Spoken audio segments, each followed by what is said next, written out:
maanta gobolkan aan joogno stateka Jubbaland waa meel koobi karta ama dabooli karta baahida Soomaaliya oo dhan iska daa in yar laga soo qaado shuuca hadda doolow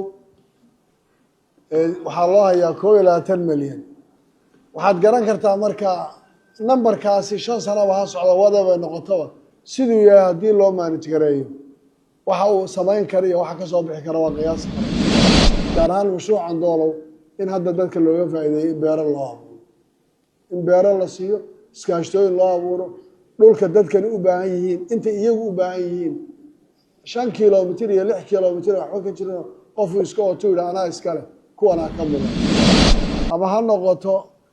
waxyaalaha ay dabeecadu keento abaaraha iyo fatahaadaha iyo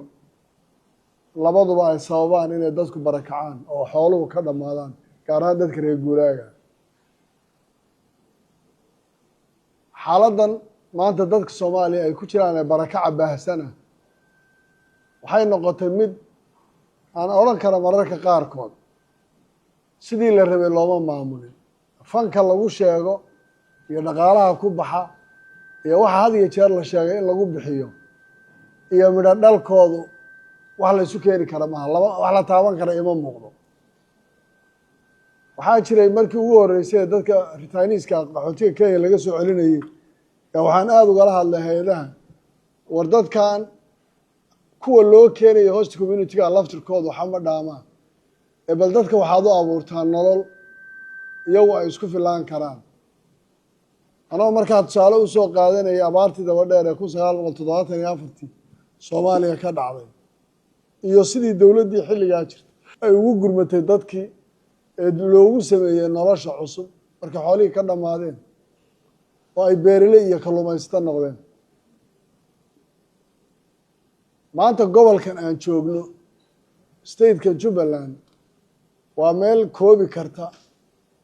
ama dabooli karta baahida Soomaaliya oo dhan iska daa in yar laga soo qaadeen taa macnaheedu haddii siday tahay loo maareeyo waxa lagu bixinayo iyo had iyo jeer baaqaqa aan maqlayniyo waxa nambarka tirada badan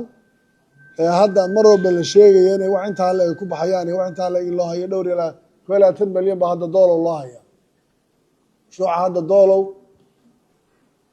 waxaa loo hayaa 21 milyan waxaad garan kartaa marka nambarkaasi 5 sano waxa socda wadaba noqotaba sidoo yahay hadii loo manage gareeyo waxa uu sameyn karo iyo waxa ka soo bixi kara waa qiyaas kareen laakiin hadday noqoto staff iyo survey iyo kormeer iyo wuxuu ku dhamaanaya igu tiro hay'aduhu ay dib iyagu isugu celiyaan dads waa caqabada aan haysatay had iyo jeer ka mid ah maanta Jubbaland policy-ga ay leedahay wuxuu yahay qofka Soomaaliga baahidiisa wax kasta oo dawladdu ay ka qaban karto inay ka qabato waxa ugu horeeya qofkan horta dadkan in la dejiyo shaqana loo abuuro markaan ka soo qaadno doolow webiga mara daawo waa dhul beeraley ah qof walba beer lama siin karo laakiin iskaashitooyin intii loo abuuro qalabkana la siiyo yaa waxaa loo abuuri karaa beero iskaashitooyin iyagoo ah lagu maalgelin karaa waxay dawladdu bixisay dholkii ugu muhiimsanaa magaaladan areadeeda oo aan filayo Soomaaliya inaan laga helin deegaan noocaas oo kale deegaanka luglow oo webiga saaran oo kanaaladii biyaha loo soo jeexay oo qofka la yidhi hala siiyo dhul isagu uu leeyahay 30-20 oo hay'adan hadda barakacayaasha iyo qaxootiga gacanta ku haysaay hay'adaha ka wasaaradaha iyadoo la kaashanaysa la yidhi ha loo abuuro qoys waliba ha abuurto intii seedka la siiyo khudaarta yaryar iyo inay kala soo baxaan gurigooda dhexdiisa oo saladka iyo yaanyada iyo waxa yar u baahan yihiin qofka gurigiisa dhulka uu leeyahay ay uga soo baxayso taa maxay ka daboolaysaa marka xataa nafaqa daradii iyo wax badan oo dhacay iyada kaga filaanaysa dhulkaasi markii ugu horeysay la dhisay sidoo wasiirku sheegay waxaanu dibinay dhul la dhisay qiimaha lagu qaadayo iyo waxa lagu dhisayo marka 22 dilaal gacanta loo geliyo waxay noqonaysaa waxaan macno lahayn in la dhiso taasa waxaan markii ugu horeysay Ritaaniiska loo dhisay waxaan ku nidhi hay'adii dhisaysay tijaabada controlkan baan calan ha lagu dhiso guryaha hortaana dhistaan si aan u aragno gurigu nooca uu noqonayo taasaa keentay marka in la bedelo sababtoo waxaan soo martay guri intii la dhisay roobkii ugu horreeya ku dubay ku baaba'ay waxaan rabnaa markaa dadkan barakacayaasha ah maanta sidaa hadda nambarka la sheegayo doolow dadka degan ee deegaanka ah iyo dadka barakacayaasha waxaa badan dadka barakaca kuwii deganaa oo nolosha ku adkayd markay intaas oo kale oo dul fuushan ay dul fuulaan intaan lag bay xamili karaan dadkaas way adag tahay inay xamilaan sidaa daraaddeed dowladdu wixii la jira way qabanaysaa wixii tallaabo ee la gudboonna way ka gaadhaysaa dhulka loogu talagalayo inta dadkaasi baahan yihiin haddaba dhul bay degan yihiin dadkaa baahidooda in la dabalo waa waajib dastuuri oo dowladda saaran oo loo raadiyo hay-adahana waxaan ka codsanaynaa dadkan iyo instituushanada dowladdu dadkan in loo abuuro sida xal waara looga hadlayo guriga dhulka la siiye laga bilaabo ilaa iyo waxay cuntadoodiiyo ka soo saari lahayn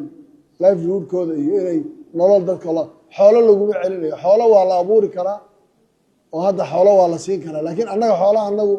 waa xoolo saacado intay nool yihiinna waa la yaqaanaa roobka dayrta iyo guwa hadday dib dhacaanna waxa ku dhaca waa la yaqaanaa waxaa nagu adag inaanu calafkii intaanu abuurno xoolihii meel lagu hayo aan la daalinin oo socodka ayna ku dhimanin ee dadkii in loo abuuro beero calaf la siiyo xoolihii loo abuuro calafka ay cunaan xoolihii hilibkooda iyo caanahooda iyo intaba wixii la doonaa la helayaa dhimashadan faraha badane xooluhu baaba-ayaana mar walba abaartii la sugayana way yaraanaysaa taasaa markaa annaga siyaasadda noo taalla ay tahay in lagu dhiirigeliyo kuwa xoolo dhaqatadaana inay xoolihii lo-dii hadda deegaankan ugu badnaa way dhammaatay abaaraa dhameeyey haddii maanta dhul waan haysanaa calafkii intii la abuuro xoolihii la hayo oo xeryo lagu hayo oo daaqsinkooda ay noqoto wax loo abuuray dhibaatadani mayna dhacday marka waxaan mar labaad ku celinayaa hay-adaha iyo laamaha dowladdaba dadka aan siino priority one dadkaasi siday noloshooda u noqon lahayd mid waarta ayna u noqotee mid maalin walba gebi dhacaysa waxa dadka laga soo qaadayana in siday tahay loo soo gaadho oo ay u soo gaadho oo wixii loogu qabto wax tayala ay u noqoto dadkana nolol loo abuuro oo nolosha loo abuurayo ay noqoto middaa aan ka hadlayo hadda ama beeraha ha noqoto ama kalluumaysi meelaha xeebaha kale ha noqoto gaar ahaan mashruucan doolow in hadda dadka looga faa'iideeyo in beero loo abuuro in beero la siiyo iskaashtooyin loo abuuro dhulka dadkani u baahan yihiin intay iyagu u baahan yihiin 5 kilomitir iyo 6 kilomitir waxba ka jirno qofuu iska oto yidha anaa iskale kuwanaa ka mudan wax wal oo dowladdu mas-uul ka tahay iyadaa qaadanaysa kanaaladaa loo dheeray webigaasi ma guro sanadkoo dhan wuu socdaa